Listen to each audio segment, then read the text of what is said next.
अमरमदना इसाउन मरम ओइदुन इम्फाल ईस्ट की मफम क्या मतम खरा तुति इसिंग थारोइदौरी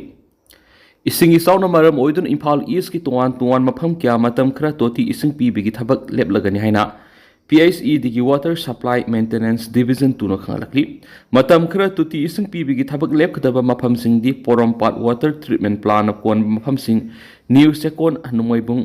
ट्राइबल कॉलोनी खलाबुंग लेरक सेबम लेकाय अयांगपली रोड कोंगपाल खोराई साजो लेकाय थौदाम लेकाय थंगजम लेकाय तिनसित रोड तिलिपति वांखै खुनौ हता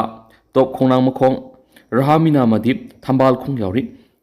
निथेमपुरखी वाटर ट्रीटमेंट प्लान मतम खरे इसिंग थाबा लेपकदबा प्लान असिना कोनबा मफम सिंगदी न्यू सेकोन नोंगमैबुंग साकप्रम लेरक पैलेस कंपाउंड वांखै अंगोम लेकाय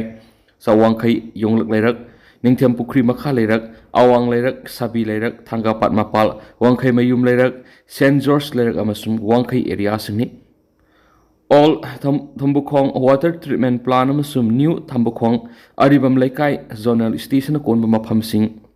गुरु अरिबम लेरक एडवांस हॉस्पिटल रोड हरिकागोक मखोंग लेरक बसपति लेरक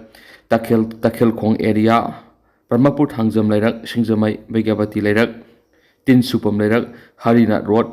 लाइश्रम लेरक मंडले लेरक अमसुम अरिबम लेरक नसिंगबु यावरी मसिगी मथक्ता सिंगजमई असेंबली कंस्टिट्युएंसी की वार्ड नंबर 17 की मफम सिंगजमई सपम लेकाय सिंगजमई ओनाम थिंगेल सिंगजमई वाइखोम लेकाय लाइसंग थेम लेकाय ओखरम लेकाय मसुम मयेंगबम लेकाय सु मतम खरा तोती इसिंग थाबा लेपकने हाइदि इसिंग इसाव की फिवम लाक्सिंदुना मौसा की फिवम द लागलबा मतमदा हानगो मियाम द इसिंग थाबगी थबक तौगनी मतम खरा मियाम द इसिंग थाबा ngamloidaba sigidamak miyamna waraubidanabsu PHE maintenance division 2 की मैकेडी की थमनकली